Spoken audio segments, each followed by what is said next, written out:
you're dealing with corporations and big time, companies and big wigs, they're not too happy when it comes to unions. They don't want to see these things happen because then they can't practice their shitty ways and they can't get away with it anymore. So what happened, or what's been going on, here's what people are saying behind the scenes is what's been happening is that apparently the IWGB, which stands for Independent Workers Union of Great Britain, apparently these guys were working on something. And apparently Rockstar fired over 30 staff members.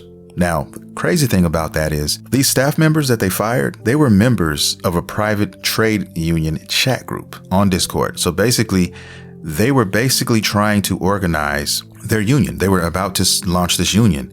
And they were in the stages of getting all this stuff together. And that's when the shit hit the fan. What it looks like happened was they were getting together. They were developing their system and they were going to, come to Rockstar with what their demands were. Because usually what happens is, guys, if you're not familiar with what goes on behind the scenes in the gaming sector, okay, if you're a video game dev, you understand this. They work you like a Hebrew slave. A lot of times when you have deadlines and you have things that have to be met, they don't care about the little man. They don't care about the devs. They don't care about the workers, guys. They will work them 14, 15-hour days, okay, and expect them to do this 7 days a week, no days off, okay, especially in crunch time. There's so many stories that go on and that you can pull up right now that has these things happening. All kinds of companies, right, where they work their devs to the bone because they have to meet a deadline. And even after the game is released, even post game, right? All of these fucking updates that we get, guys, these day one patches, the reason why that is because they keep these guys in these fucking rooms, in these offices, guys, working them to the bone with little to no rest or breaks, guys. And if they don't, then guess what? They get fired, they get mistreated in the office. These are the things that happens when nobody's watching. These are the things that happen behind closed curtains in some of these companies, some of your favorite video game companies, guys. This is what's going on. And they were trying to develop this union to kind of circumvent all this shit. They were trying to put an end to all this so that workers could get fair treatment. They could get a break. They could actually get a day or two off. These are things that unions are responsible for making happen. And they did not want to see that. The easiest thing for them to do would be cut throats. And they went after everyone who was involved in this union. Is that ironic? Is that a coincidence? I don't think so. I don't think so at all. And I'm pretty amped to believe this story other than what Rockstar has basically said was happening, okay? Because really what they're saying is Rockstar claims that the employees were doing something they weren't supposed to be doing, okay?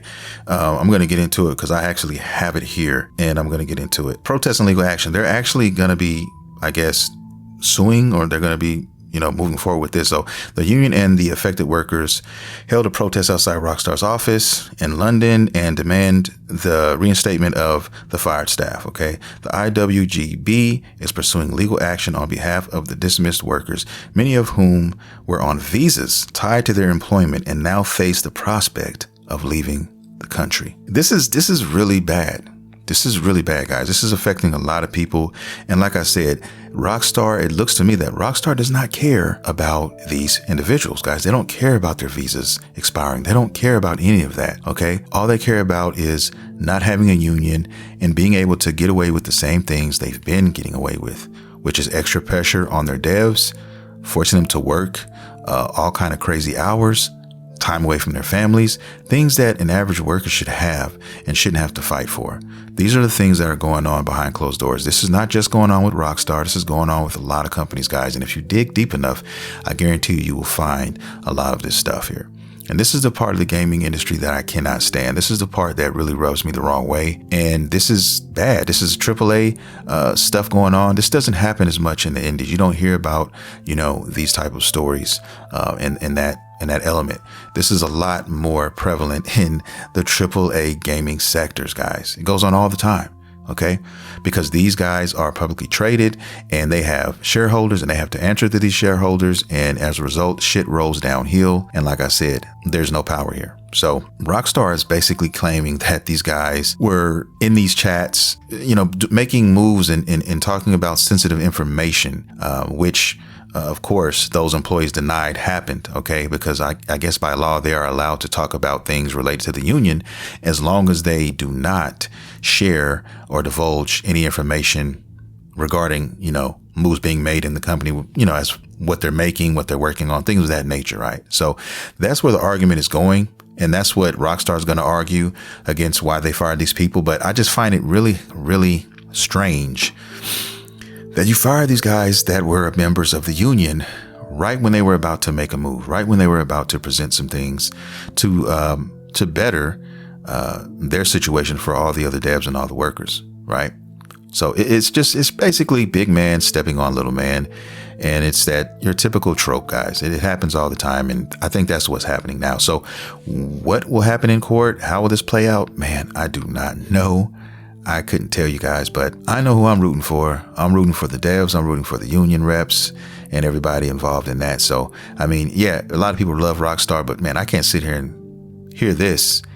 And if this is true, this is disgusting and it needs to be addressed ASAP. Yeah, it is what it is, man. But that's what's been happening with GTA. I think that has more to do with the delay than anything else, personally. And I also think that GTA is going to be a hard thing to transition, in my humble opinion. I don't think that GTA 5 right now, which is thriving. I think every quarter, I think the last quarter they made like $117 million, something like that. They're still making money hand over fist. GTA 5 is. And I think they're trying to figure out a way to put out GTA 6 online, which is, we all know it's going to sell like hotcakes. We all know they're going to make money, but how are they going to keep players there who's been playing GTA 5 for so long? 13 years, I think now the game's been out, and everything, including updates and everything they've added.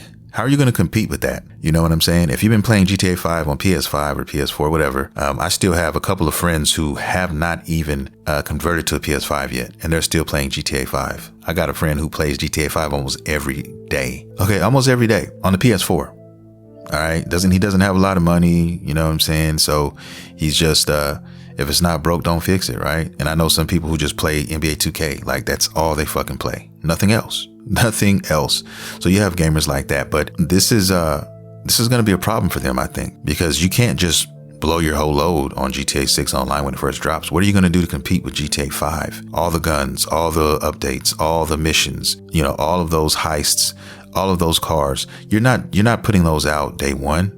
You're going to bird feed. You're going to slowly, do this. You want this GTA 6 thing to last just as long as GTA 5, right? But there's where the problem lies. How do you solve this problem? How do you do that? Because you're still going to have those people who are still going to play GTA 5 and don't want to leave all their stuff over there to come to 6. And you may have some who bounce around, right? Oh, they have a new GTA 6 has a new update or whatever, a new whatever. Okay, I'll come back then. But right now, I sat there and did everything, online. Right now that they have to offer, there's nothing else going on. So I'm just going to leave. So how are they going to continue to keep those players? So eventually it's going to take years. I think it's still going to take some years before everybody says, look, I'm done with GTA. I'm done with GTA 5 and I'm going back to GTA 6. And Rockstar's not going to just kill those servers. They're not going to just cut those servers. Why? Because they're still making so much money on those servers. So that is going to be a hard thing to figure out. How do you transition these people over to the new game? It's going to be hard because you're going to have both of them up. Because if you're still making millions on one side and the new side just dropped, the new side's not going anywhere anytime soon, right? Nothing's happening. They're just going to add and add years to come, right? But in the meantime, you can't cut the servers on 5 because you still got millions coming through there on a slow drip. So you keep them both up until you got enough, I feel, on the other side to where you can finally say, okay, we're going to kill the service. So you look at the money and how it shifts. Okay, now there's only a few $1 million a year being made over here. If we go ahead and kill those servers on 5, now it forces everybody else to come to 6 and then just live in 6's world, right? I guess that's where you go. I guess that's what happens. That's a dilemma right there. So I'm wondering how that's going to happen. I'm interested to know how this is going to transition. But that's my take on it, guys. Could I be wrong? Sure. Anyway, that's my GTA news right there.